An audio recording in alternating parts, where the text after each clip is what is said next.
You know, one of the things that we were conscious of was a continuity between the old building and the new building. As somebody who was there at the beginning, I was not. Do you feel like there's a continuity between the two, or is it kind of out with the old, in with the new?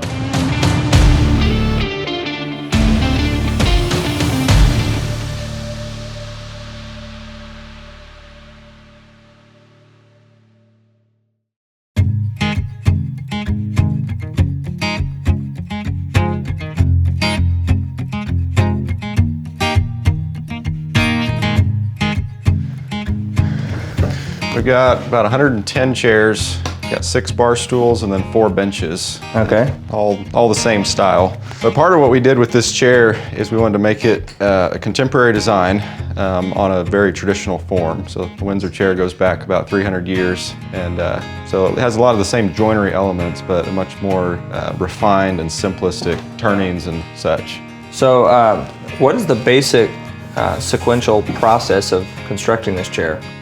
So we started with the turnings. So that's all of the round pieces on here, Okay. Pretty much everything but the crest and the seat.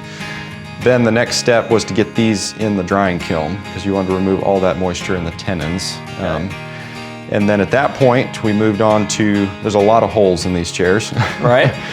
So we drilled all the holes in the seat, went ahead and reamed them. And then at that point, we carved the seats, cut those out, a lot of sanding.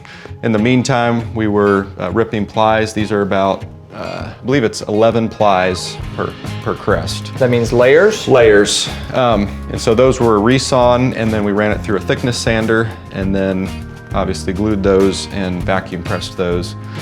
And those were oversized, and then we had to do all the shaping. So a few other features is that these tenons are tapered, these will not loosen up over time. The leg going into the seat here? The leg going into the seat. So you drill a hole, then you ream it out to match the taper that's on the leg, and then it's also wedged on the top. And that's a detail that's missing in a lot of your production chairs that you would find out there. Yeah. They'll usually have a blind tenon under there. Yeah. And then as soon as it starts to rack, there's nothing to counteract that, and then that's when your chair falls apart. The black conversion varnish, we did 2 light coats of that, and then the clear, we're gonna do 2 coats as well. And what that does is through the abrasions and then scratches and all that, it'll scratch the clear long before it ever gets down into the color. So just offer another layer of protection there. If any piece of furniture is gonna get put to the test, it's gonna be in a restaurant environment. Absolutely. Sliding in and out, water dumping on it. The other thing we do that I like to point out is that we super dry the tenons. So the mortise is gonna just be your regular moisture content, but right behind us we've got, it's just a kiln, it gets to about 140, and so those are turned upside down with the tenon in the kiln, and that brings it down to about 2% moisture content. Then you put that in and it'll swell up. The other thing is it'll never get as dry as it was when we assembled it, and therefore it can't shrink down any smaller. So very nice. And that's the same for all of the tenons throughout the entire chair. So the idea is that the weight will always compress these joints. Correct. Rather than loosen them. Exactly. So all those things combined help to kind of triangulate and give you something that should hopefully outlast us. It's been quite a team effort to pull this off. Right. So a good friend of mine, Jason, helped me design and build these. He was here for about 10 weeks. As well as close to 30 other people within the community here have contributed in some way. So how close are you?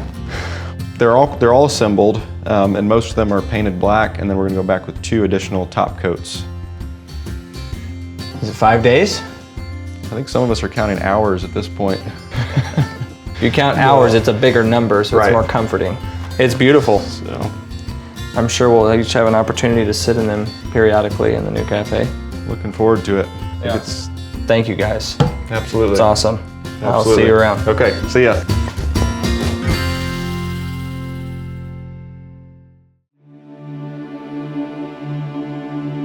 The time has come for the last big push.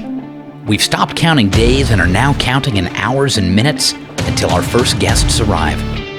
The grand opening is scheduled, and it will already be the largest day in the cafe's history. Over 400 people are reserved to attend. On the exterior of the building, the rock work still has to be finished. dirt work and grading completed for the parking lots, and an entryway built from Texas limestone. Inside, the team is hanging doors, finishing the electrical work, and completing last-minute trim details. The chandelier is now complete and ready to hang, warming the entryway to the new restaurant. Meanwhile, the restaurant team is working overtime to set up the booths, tables, chairs, and outfit the building with all the details needed to begin operating and serving guests first thing Monday morning. And finally, the burned logs of the original cafe have been salvaged and crafted into a beautiful sign. It's been nothing short of a Herculean effort, spanning 20 weeks from a pile of rubble to a completed restaurant.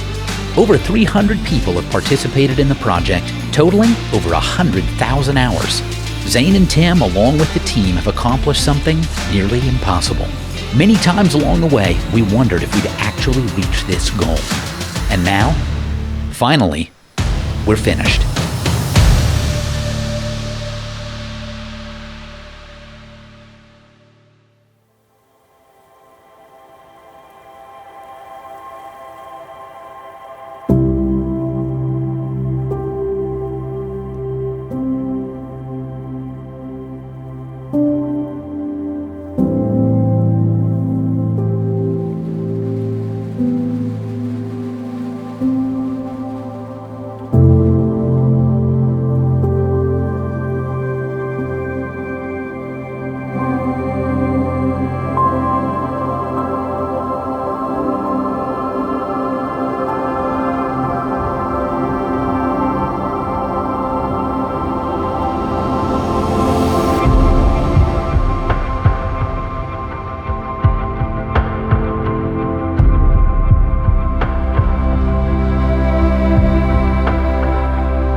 Beautiful.